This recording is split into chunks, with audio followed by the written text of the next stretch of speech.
საჯარო ადმინისტრირება და არაკომერციული სექტორის შესაძლებლობების გაძლიერება. აღნიშნულ თემაზე კავკასიის საერთაშორისო უნივერსიტეტში 20-21 ოქტომბერს სემინარი ჩატარდა.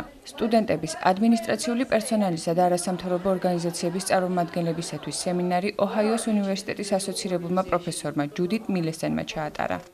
იყო ძალიან საინტერესო, იმიტომ რომ განხილული იქნა უნივერსიტეტის როლი, რა მნიშვნელობა აქვს უნივერსიტეტს სამოქალაქო საზოგადოებისთვის, არაკომერციულ სექტორს რა ეკონომიკური რესურსები აქვს, რომ გააძლიეროს საკუთარი საზოგადოება და ასევე ის საჯარო ადმინისტრირების პროგრამები, რომელიც ხორციელდება სხვადასხვა უნივერსიტეტებში და რა სიკეთე აქვს მათ საზოგადოებისთვის. I think that this has been a really great opportunity for the students and for me. We talked a lot about how important it was for students to practice what it is that they learn in an educational institution, and as you can hear in the background, they're having great fun, it seems like, practicing some of the concepts that we talked about today.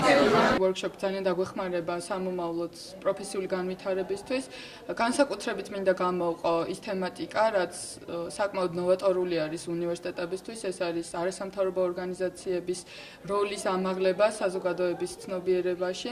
ვიზიტის ფარგლებში ჯუდიტ მილესენი კავკასიის საერთაშორისო უნივერსიტეტის რექტორს შეხვდა. შეხვედრისას მხარეებმა ურთიერთთანამშრომლობის პერსპექტივები განიხილეს. გაგვიშთა პერსპექტივები ოჰაიოს უნივერსიტეტთან მემორანდუმი გავაფორმოთ და კონდეს გაცვლითი პროგრამა როგორც სტუდენტებისათვის, ასევე პროფესორ-მასწავლებლებისათვის, სტუდენტებისათვის თითო სემესტრით, ხოლო პროფესორ-მასწავლებლებისათვის თითო თვით, რათა მათი გაწარმოონ თავიანთი კვლევები.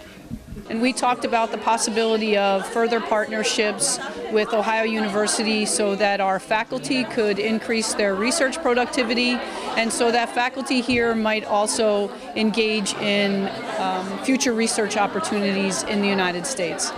It sounds promising, and we look forward to further communications.